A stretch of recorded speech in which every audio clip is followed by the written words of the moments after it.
ചെന്താമര ഒരു കൊടും ക്രിമിനലാണ്. അയാൾ ഒരു സ്ത്രീയുടെ ജീവൻ എടുത്തതാണ്. കൊലക്കേസിൽ അയാൾ ജാമ്യത്തിലായിരുന്നു. കർശന വ്യവസ്ഥകളോടെയായിരുന്നു ചെന്താമരയുടെ ജാമ്യം. ആ വ്യവസ്ഥകൾ ലംഘിച്ചുവെന്ന് ഭീഷണി നേരിടുന്ന കുടുംബം തന്നെ പരാതി പറഞ്ഞതാണ്. എന്നിട്ടും പോലീസ് ചെന്താമരയെ ഉപദേശിച്ചു മാത്രം വിട്ടു.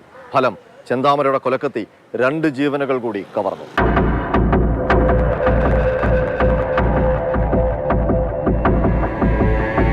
ഈ വീഴ്ചയിൽ കർശന നടപടിക്കൊരുങ്ങുകയാണ് പോലീസ് ആസ്ഥാനം. നെന്മാറ പോലീസിന്റെ വീഴ്ച സംബന്ധിച്ച് ക്രമസമാധാന ചുമതലയുള്ള ADGP മനോജ് എബ്രഹാം റിപ്പോർട്ട് തേടിയിട്ടുണ്ട്. ഇന്നലെ കൊല്ലപ്പെട്ട സുധാകരന്റെ ഭാര്യ സജിതയെ കൊന്ന കേസിലാണ് ചെന്താമര ഇടക്കാല ജാമ്യത്തിലിറങ്ങിയത്. നെന്മാറ പോലീസ് സ്റ്റേഷൻ പരിധിയിൽ പ്രവേശിക്കരുതെന്നായിരുന്നു ജാമ്യവ്യവസ്ഥയിൽ ആദ്യമുണ്ടായിരുന്നത്. ചെന്താമര അപ്പീൽ നൽകി. നെന്മാറ പഞ്ചായത്തിൽ പ്രവേശിക്കരുതെന്ന് കോടതി ഇളവ് നൽകി. എന്നിട്ടും വ്യവസ്ഥ ലംഘിച്ചു ചെന്താമര. ഇയാൾ സുധാകരനെയും കുടുംബത്തെയും ഭീഷണിപ്പെടുത്തി. നാട്ടുകാരും സുധാകരനും പോലീസിൽ പരാതി നൽകി. സാക്ഷികളെ ഭീഷണിപ്പെടുത്തിയ കുറ്റത്തിന് പോലീസിന് ചെന്താമരയ്ക്കെതിരെ കേസെടുക്കാമായിരുന്നു. ജാമ്യവ്യവസ്ഥ ലംഘിച്ചതിന് പിടിച്ച് ജയിലിലടയ്ക്കാമായിരുന്നു. പകരം ചെന്താമരയെ പോലീസ് സ്റ്റേഷനിലേക്ക് വിളിപ്പിച്ചു. സ്റ്റേഷനുള്ളിൽ കടക്കാൻ മടിച്ച ചെന്താമരയെ മുറ്റത്ത് നിർത്തി താക്കീത് നൽകി. തമിഴ്നാട്ടിലേക്ക് പൊയ്ക്കൊള്ളാമെന്ന വാക്കു വിശ്വസിച്ച് പോലീസ് ചെന്താമരയെ വിട്ടയച്ചു.